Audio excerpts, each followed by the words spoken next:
Alors, sur Automobile Propre, Peugeot e-Boxer, la nouvelle utilitaire électrique en détail, concurrent du Renault Master Z2, le e-Boxer embarque deux configurations de batterie allant jusqu'à 340 km d'autonomie sur une seule charge. Ce qui est quand même bien mieux que le Master Z2.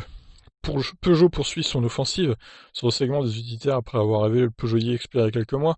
La marque Lyon vient de lever le voile sur les caractéristiques du Peugeot e-Boxer. Bon, alors par contre, la batterie de 37 kWh, à mon avis, elle va pas servir à grand chose.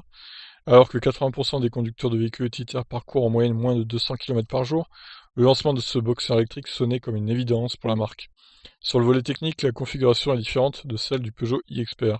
Si le véhicule reste décliné en deux configurations de batterie, la capacité embarquée sur le petit pack est limitée à 37 kWh, là où le Expert électrique grimpe à 50 kWh. Sur le plus gros pack, la capacité est moindre, 70 kWh pour le e-Boxer contre 75 pour le e-Expert.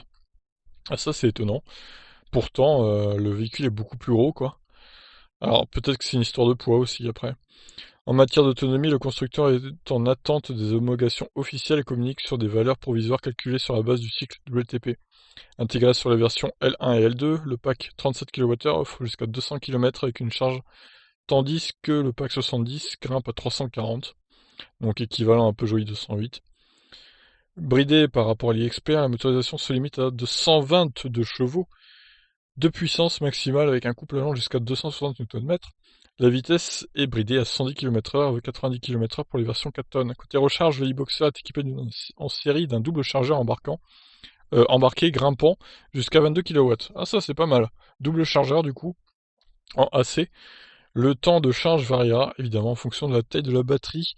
Pour la charge rapide, le e-Boxer intègre un connecteur combo CCS tolérant jusqu'à 50 kW. Celui-ci permet de récupérer 80% d'énergie après une heure de charge.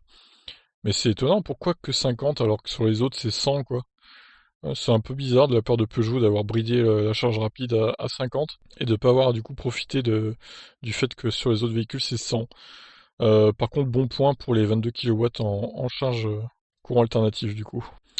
Par contre, je me pose la question, c'est quoi ces temps de charge là par contre? C'est 22 kW, 5 heures pour récupérer les 37 kWh avec 22 kW, il y a une erreur, c'est pas possible. Il y a une grosse erreur, ça ferait 2 heures même pas 5 heures. Et les 70 pareil, c'est même pas 4 heures. C'est pas 9 heures, là je comprends pas tout là. Qu'est-ce que c'est que ce délire? Très étonnant là pour le coup. Ou alors il y a une courbe de recharge qui est pourrie avec le 22 kW. Mais si c'est pour gagner 3 heures de charge avec le 70, la version 70 kWh et juste une heure avec la 37 kWh, là, je comprends pas l'intérêt, mais bon. C'est assez quand même étonnant. En gros, ça va en pic à 22 pendant 10-15 minutes, et puis après, ça revient à 7, quoi. C'est ça l'idée, je pense. Bah, si c'est ça, c'est nul, hein. Franchement, pas terrible, hein. Alors, on a les tableaux qui récapitulent les versions, du coup.